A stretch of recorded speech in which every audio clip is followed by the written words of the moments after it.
Fuck that idea, bro. You know, in life, there's always obstacles. There's always trial and tribulation. But the one thing that we have to focus on is understanding that a lot of people would not bring peace and comfort to us. We got to go find it.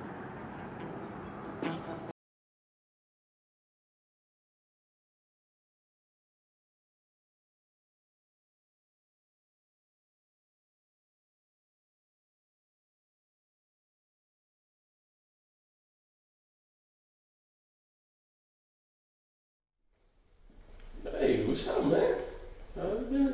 Took you a minute to get here, but yeah. I just noticed there was a lot of stuff on his desk here. There's a lot of drawings, and what is this? Work.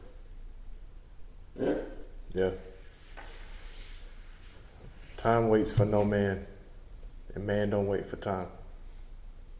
We here now. Yes, sir. Let's get it. All right. So, ladies and gentlemen, this is the second part of the mental health check. Try to get people, you know what I'm saying, try to get the remainder members here. But, you know, everybody has their, you know, their own thing that they're doing. So I figured I would just talk and give some motivation. This was the actual official last day of Ramadan. I decided to dedicate 2 extra days to it for Allah, to find more peace and more value within myself. So with that being said, I do have a special co-host here. He's going to be off camera, but he will be asking me questions.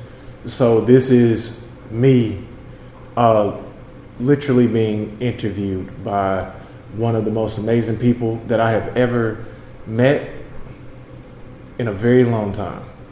So welcome to I.A.M. FROGDAYZ podcast. So first question I have is, what was the hardest part about Ramadan? The hardest part about Ramadan. Can you give like a brief explanation of what it is for all the people that may not know and then get into that? Yes. So Ramadan is it's a part of a religion, which is Islam. You pray several times a day. You fast. You don't partake in certain activities. A lot of different people don't work during Ramadan. Unfortunately, I can't do that because I'm here in America and we know how it really is. You know, we know how American culture is. But what I did was, it's about giving up something. You know, you naturally have to fast throughout the day. So what I did was I gave up negativity. And any negativity that came towards me, I converted into a positive manner. You know, greeting people, hey, have a blessed day after I meet you. How can I help you? Let me be of some type of significant value to you. That was my whole goal and my whole mission. I did not eat during the day. You only eat at sunset. I went an extra step this year, and what I did was I started eating around about 9 o'clock.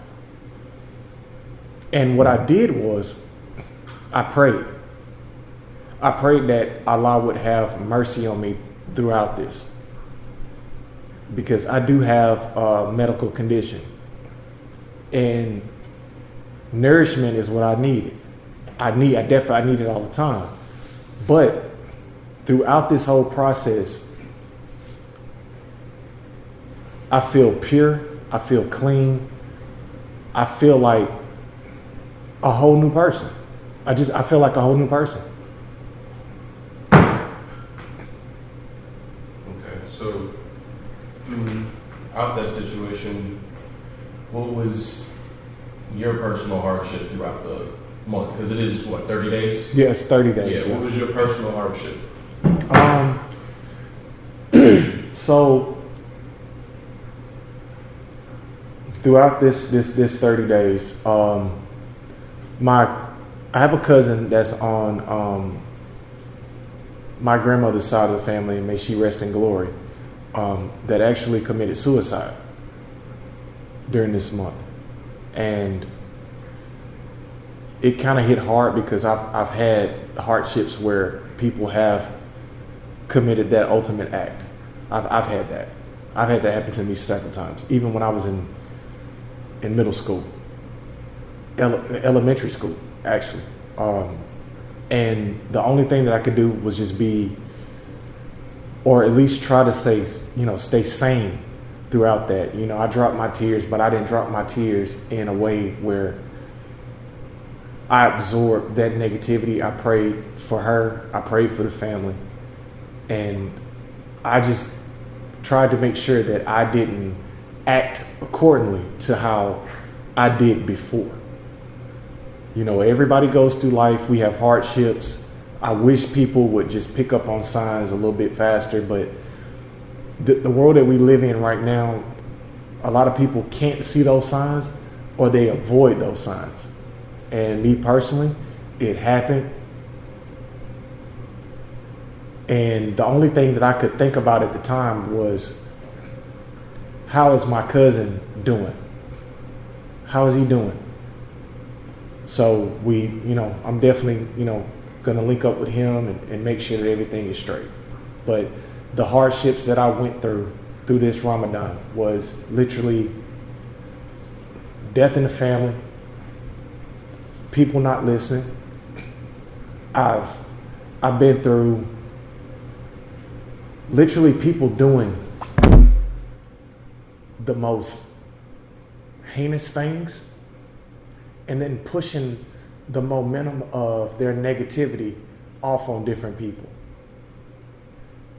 If you right, then right justice and peace will come to you. When you wrong, karma will hit you every single time. It don't wait a week, it don't wait a month, it don't wait a year. It happens instantly. I felt no karma. I felt no strife. I felt none of that. I've literally went through this Ramadan because I've been at peace with myself. And I've been at peace with the fact that I'm not perfect. And every flaw that I have during this Ramadan, I've prayed about. I've literally prayed about everything that I can see that's wrong with me. And what other people may see. What I may objectify, or what I may be objectified to as far as my appearance, or what people, when they look at me, they may think one way, but I'm a whole different type of person when I'm not around them. So I've had that energy come. But all I do is absorb it. And then when I see a person that's, I go to a person's house delivering packages, I just say, have a blessed day. And I throw everybody off by doing that because nobody's telling nobody that anymore. So it's been up and down. It's been trust and cross with me with that. So my next question, based on the whole thing of you absorbing negativity and redirecting it, what would you say is your best tips for confronting negativity as a whole? Okay, so there's definitely a right and wrong way of confronting negativity. The best way to confront negativity is take it head on. Not every situation that you go through is going to be peaceful. But once you understand yourself as a person and you know what you will tolerate and what you won't tolerate, the best way to beat negativity is to absorb negativity. Everybody in this world feels as though they have to avoid it. But negativity is an energy. Negativity the way that I look at it, and this is just my thought upon perception of how I look at negativity, it's a void in a person's life that they have to get rid of. They have to release it. It's only so much of that release that you can actually sustain before it becomes toxic within yourself.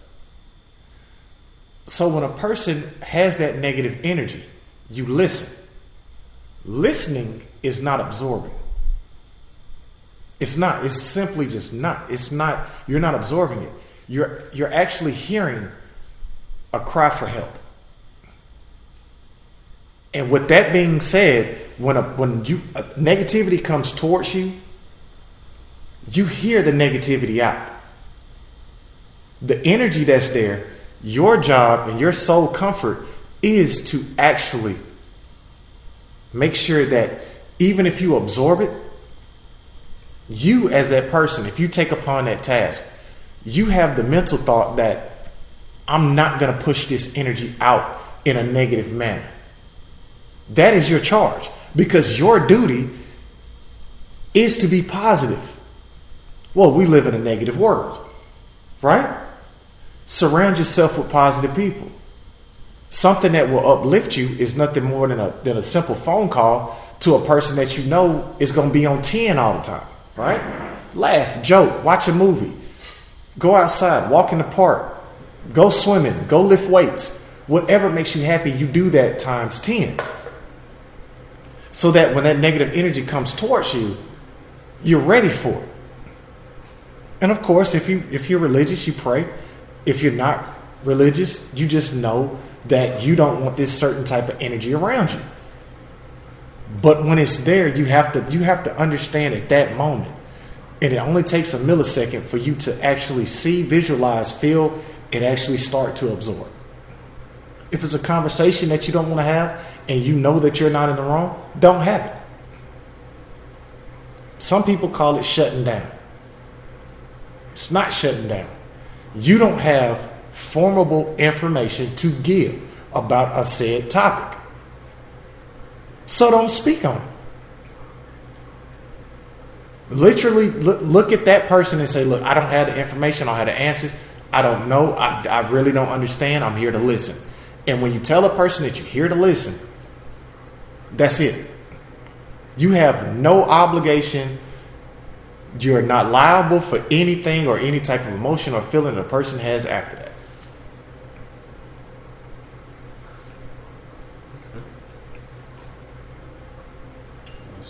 That's actually very solid advice.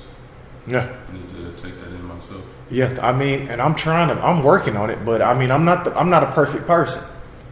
But the only thing that I am perfect at right now, being who I am and what I represent, is stepping over my pride and standing on my word. Okay. That's me. That was open-heartedly, to be honest with you, throughout Ramadan. I had already pushed my pride to the side because my pride was making me boastful and just very argumentative and just everything negative. My pride was my negativity. But when I opened my eyes and I realized that I'm not happy. I wasn't happy before Ramadan. I started Ramadan last month. I cut over 40 pounds last month. And then what I did was I just sustained the weight that I had by sleeping more, drinking less, smoking less, cussing less, not being around certain types of people.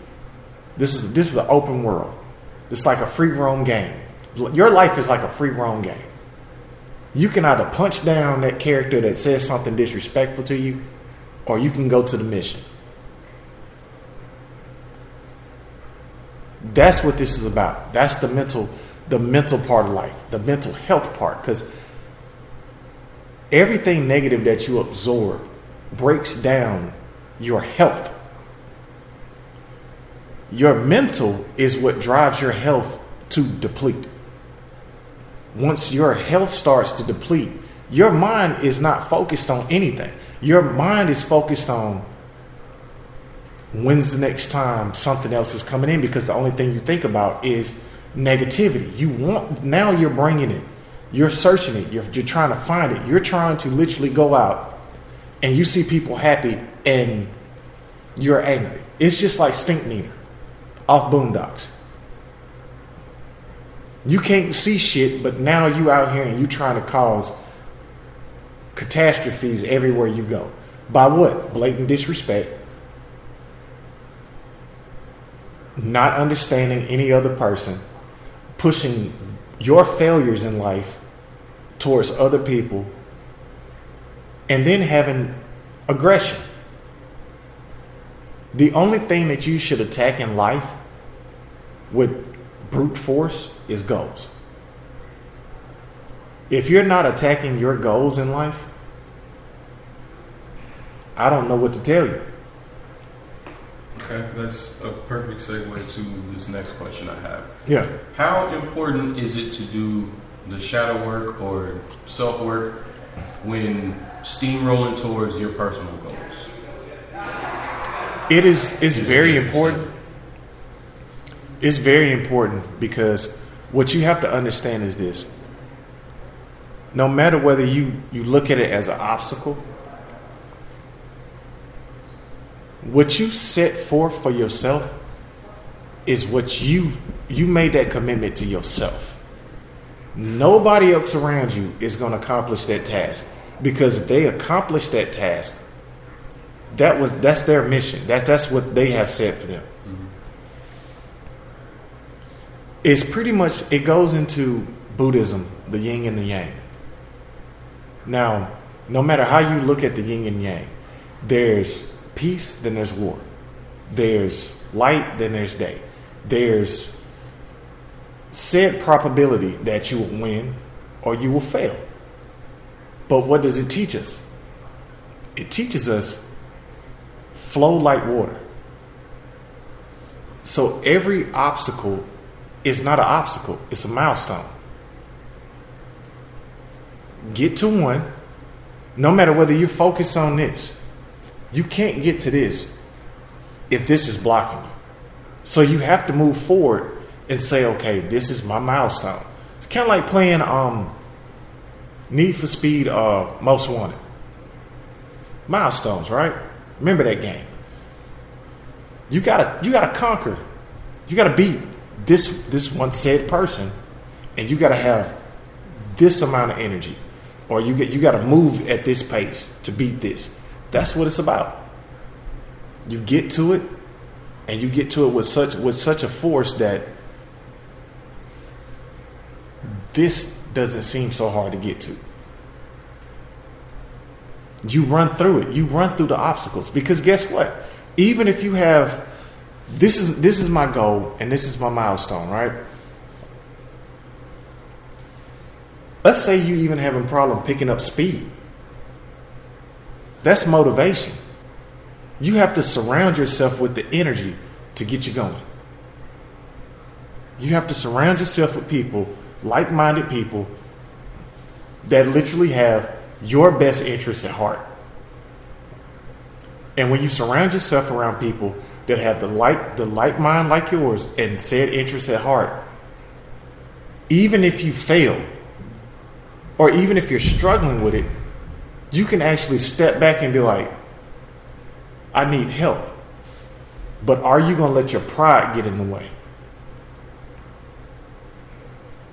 You have to leave your pride alone. If you surround your people, if you surround yourself around people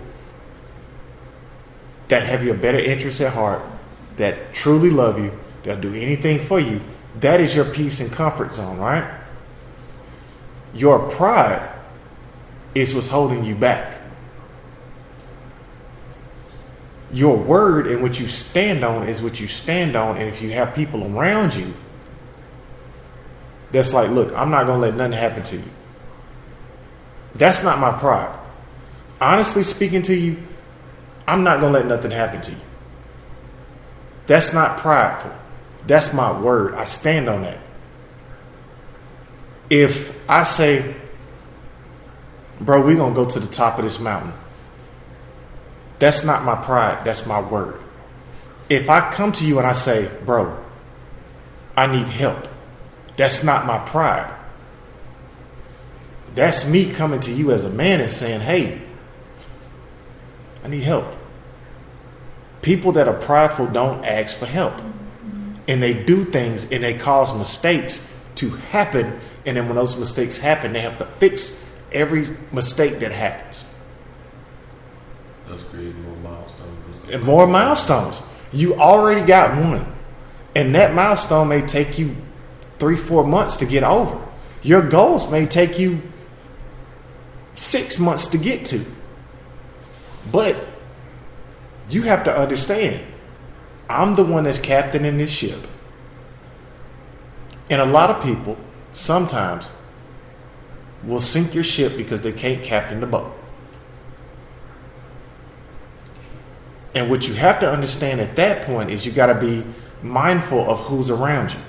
So being mindful of who you're around, and most importantly, not only said energy being brought in, you have to understand that this life is filled with people that don't think like us.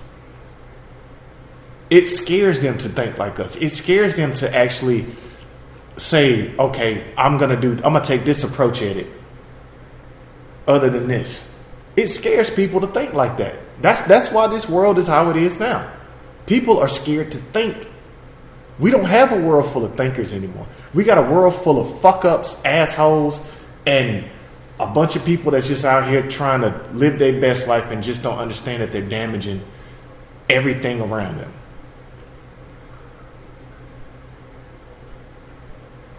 Okay. Just to piggyback off of that a little bit, the next question is, what do you think is the best way to realign yourself with your purpose after straying from it?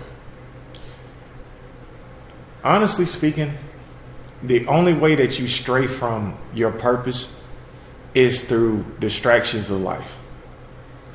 Some distractions in life you just can't help. You just can't help it. You know, let's say best example that most people say that they wish they would have did was finish school. Well, you try to finish school. But let's just say you have a mother that's sick. You got to take care of her, right? Then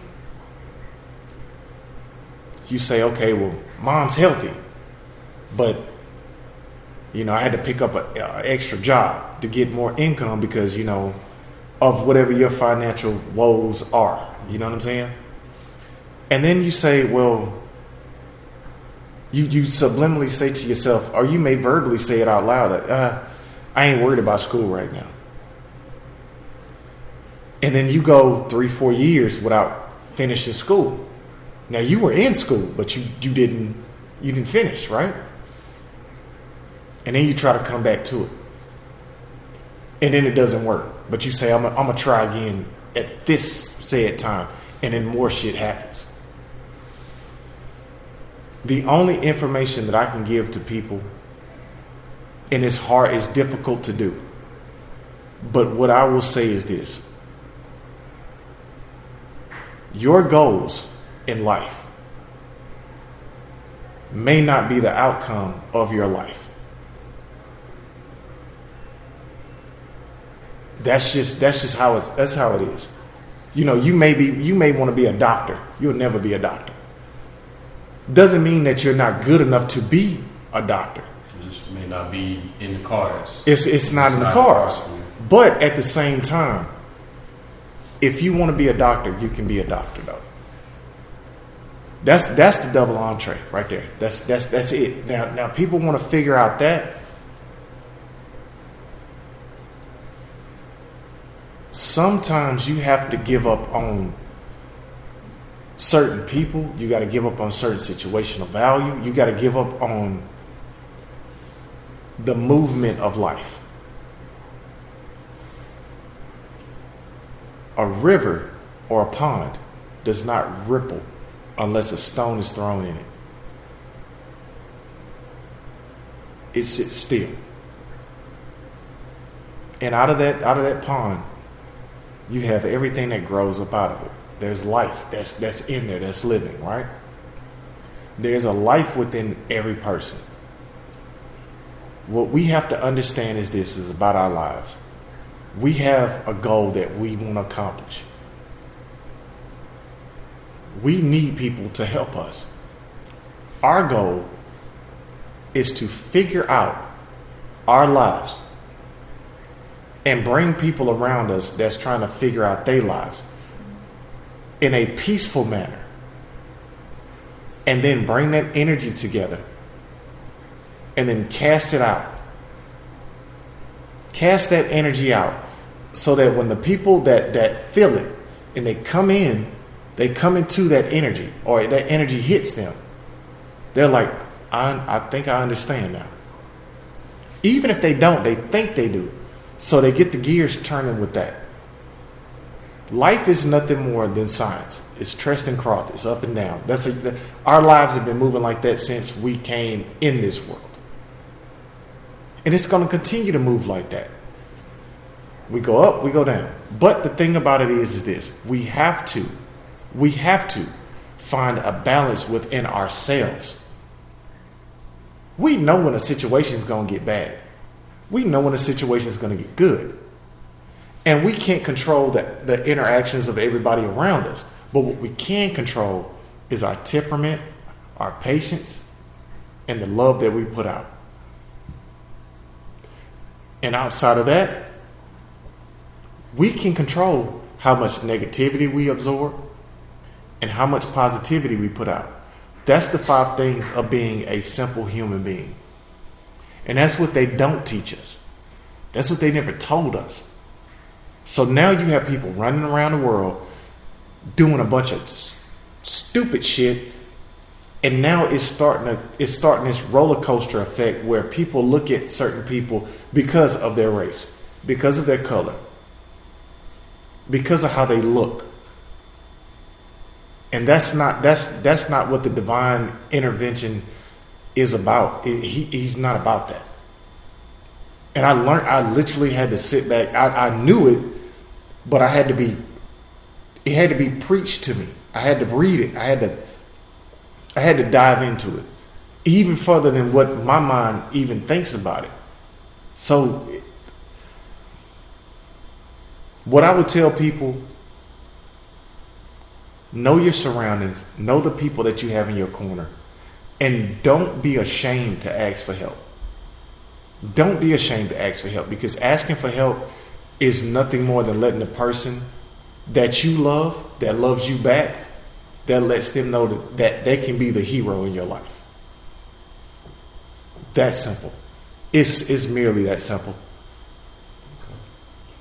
Okay. And to, I guess, wrap this up, and since this is a conversation about mental health, the last question that I have here is, what should be in your emotional toolbox when dealing with stress? Like, what's the first thing you should pull, or what's the most frequent thing you should pull out of that when dealing with high levels of stress? A sponge. A sponge. Okay. If I had a toolbox, throughout all of this whole ordeal, a sponge. If a person comes to you with a stressful situation and you know that you can't fix it, whether it be financially, because you don't have the money to fix whatever type of financial thing it is, and a stress level that you can't deal with, right? And let's just say a person's going through a just complete mental breakdown, right? And you don't know how that person thinks mentally. Be the sponge. Absorb it. Just absorb it. Just absorb it and let that person put their weight on you. Your job at that point, depending on how connected you are to whatever your religious thing is, or God or whatever, I don't even want to get into the whole, religious thing, but depending on how your connection to said God is, you be a comfort and a shield. People need to learn how to be a storm shelter. People need to real deal understand how to be a storm shelter. If you're going through something, right, and you can't manage it, you can't understand it, you don't understand it, and it's weighing heavy on you, you should be able to bring your problems to me. And you know what? I come to me, storm shelter. And whatever you have to do, whether it be venting or just, talking about it is venting. But whatever you have to do, and it may be positive or it may be negative. Who in the hell said that talking about something was negative? It's about the energy that you push out makes it negative or positive. So if you come to me and you say, man, I really don't know, I'd be like, I don't know either, but let's talk about it. Throughout our conversation, as you're talking about it, just me being there as a comfort, you start to feel better. You're getting off of you, and then when you leave, I'm like, damn, I wish he wasn't going through that. But then that's when I take those problems to the Most High and say, I know these ain't my problems. He may not know how to come to you and be sincere and send it up the chain for you. Your situation changes, and I sit back and I say, hey bro, you good? Yeah man, it worked itself out. That's a blessing within itself. You got it off your chest. A little bit of compassion and sympathy. Exactly. You got it off of you, and I love you so much that I take it to the Most High, and I'm like, this is not me. This person, he may not be at one with you, but he's at one with me. The only way to get through the Father is through the Son. That's simple text. So if we're all God's children and I have a direct connection and I will take anything that he drops down on me, why not accept my brother and his burdens and his woes and say, hey, next time we will sit down and have a conversation, even though I don't like talking about religion. I don't like talking about it, but at the same time, that is the algorithm of life. You have to have a person that you can literally, you can take it straight to him. And then when it doesn't work out, you can blame God for everything, right? But it's tone and it's temperament. And then after tone and temperament is courage and conviction. After courage and conviction is morals and standards. After morals and standards is beliefs and values. After beliefs and values is outcome and it's risk. Then after outcome and risk, it's literally a choice and a decision. Those are two things that we granted every day. If we don't wake up, we don't have them. Jay Prince said that. Now, my outlook on life is a whole lot different than everybody else's. But the one outlook that I know is that no matter who you are, no matter what creed, color, religion, no matter how you look, doesn't matter to me. We are all God's children. Now you call him God, I call him Allah. There's Buddha, there's all different types of gods. It's the same God with the same stance. Patience, love, and value. Value your life, have patience, and have love. That's it. Courage, conviction, retribution. That's it. And that's just how I feel. That's just me though. A lot of people won't understand it. Some people will understand it. But that's just me. I take every day. Some people say take every day, take everything with a grain of salt. Yeah, I'll do that because I believe in every person, but it's really all about how close will I let you get to me before I start to see who you are. That's it. How close? Because I could walk around this structure, this compound, and I could talk to every person in here.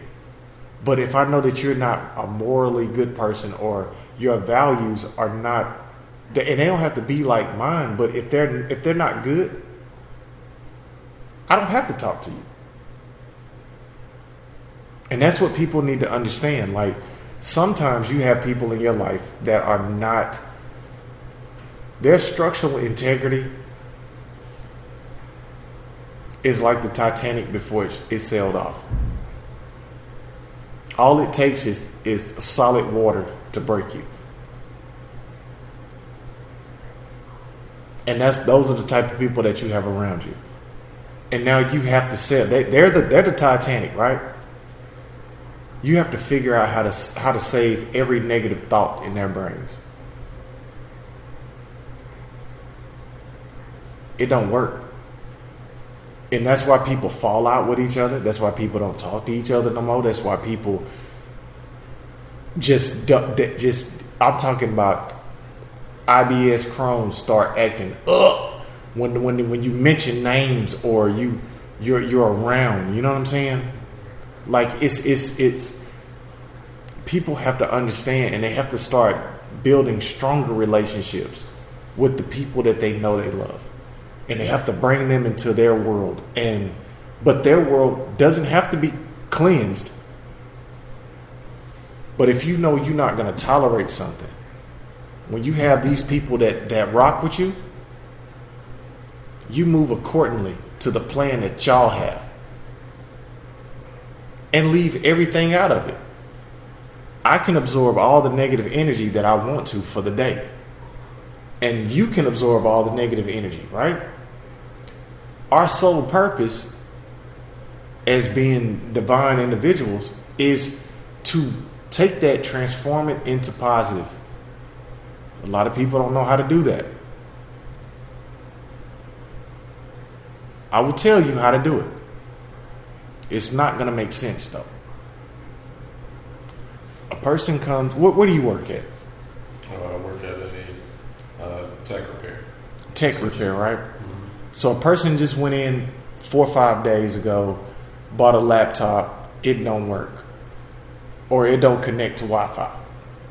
And they come in and they say, well, I got the off-brand one. Y'all play me with this. Woo, woo, woo, woo. He's going back and forth, right? Have you ever had that situation? Every day. Okay. And you get annoyed, right? Right? Yeah. What percentage are you on when you go through that? Percentage? What do you mean specifically? Like what throughout your day, what is your percentage value? Like, are you just waking up not wanting to go to work? You may wake up on 20, 50, 75, 80, 90. You may be 100. Like, what is, like, when that situation happens, because you've dealt with it. I've dealt with it too. What is your percentage value? I would say in most cases we're dealing with that situation anywhere between like 60 to 65%. Okay. And how does that affect you? Most of the time negatively. Yeah. So how do you deal? Like, so after you deal with that and you clock out, you go home. What generally happens? Like, do you carry it with you, or do you just leave it? I tend to carry it with me until I confide it to my significant other about my day. Really, yeah. That's pretty much how that works. Let me ask you a question. Have you? I mean, and it sounds crazy to say this, right? But when you absorb it, how do you feel about it? Because that literally changes your whole mental game for the day. I know you know what I'm talking about. Like it just like I'm so tired of working here. I'm so tired of being here. I just want to go home type shit. Like I'd say most of the time when dealing with situations like that, it does. I ain't gonna say it puts a damper on like my whole day, but like I'll still think about that particular customer until like we give them their stuff back fixed or whatever was wrong with it. Yeah. So I'd say like at least a good chunk of that day revolves around meditating around that, because eventually that person has to come back. Yeah. But then their tune changes completely once we give it back their shit fixed. Yeah. So. Okay. Yeah. I mean, and that's how people work. But let me ask you this, right? So you go through that whole process,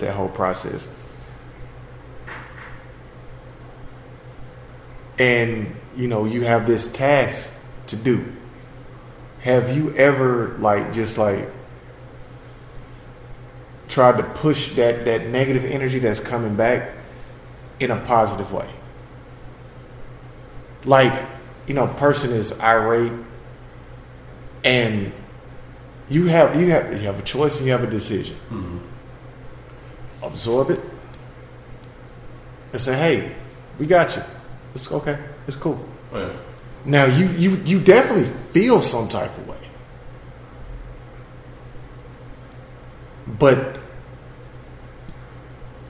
through your words and through your actions, the actions that you know that you will take, you actually gave it back to them. And now they feel like shit because they came in and they're like, all right, like, "Hey, we got you." Like, "Hey, like that, man, y'all can't, man, I got this laptop, the space bar don't work." Mm-hmm. "Okay, we got you." And leave it up, just leave it. Say whatever you want to say, but we got you. And then do said action. It's over.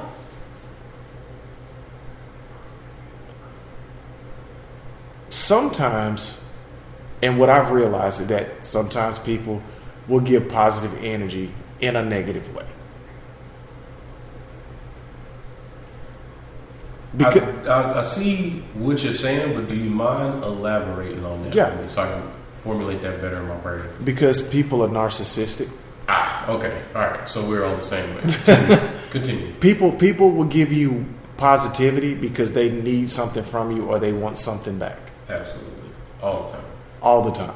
And the sad part of it is that we fall victim to it every day. Me personally, I don't give a shit how anybody's day is going. But what I do know is that if you need me, I'm there.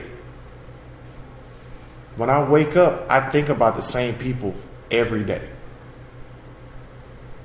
I want to help the same people every day. And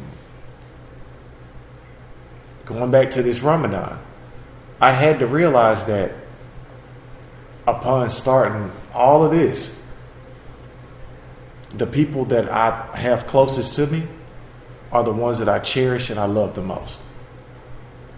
Nobody else matters.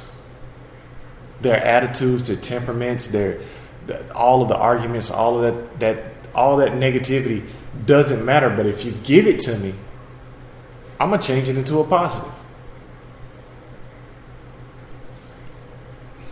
You have to be a storm shelter.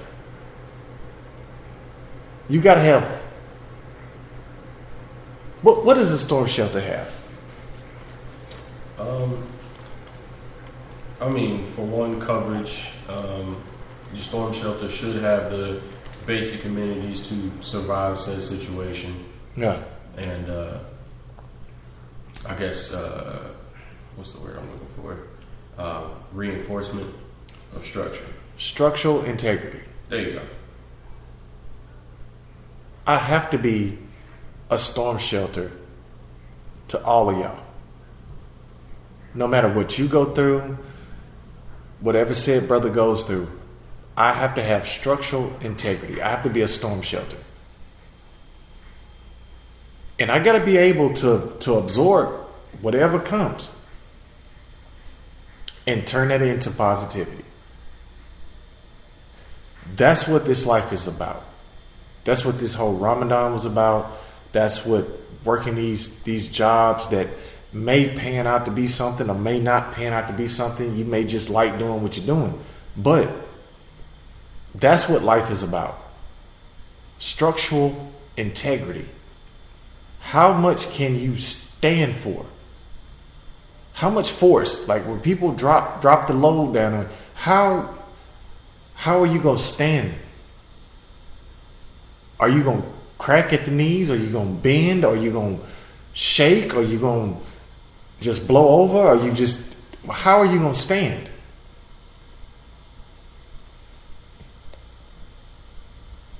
I took my pride and I set it to the side. I said, it's not that my pride, I know who I am as a person and I know what I stand for and what I don't stand for.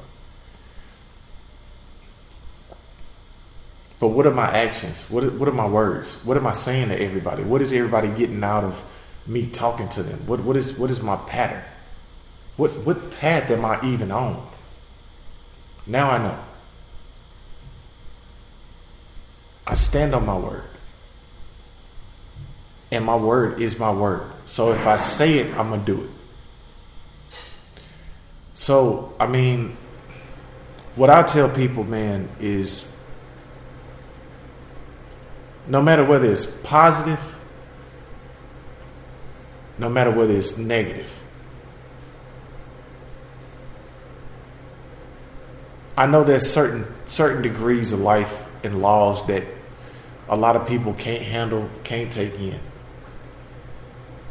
But understand this. You're always going to receive negative energy. But guess what? When you've taken all your positivity and you've pushed it toward a positive manner, the negativity that comes upon you, absorb it, dissect it. Know that you have not caused any harm, foul, no malice, and take that negative energy and charge. Charge. That's what you do. You charge. And if you have any questions about how to charge, hit me up, Facebook, Messenger, Broderick Javon King, and I'll explain it to you personally and direct. You can also hit me up on TikTok. You can also hit me up on YouTube. Stop letting people beat you down that shouldn't even be around you anyway. With that being said, I'm out.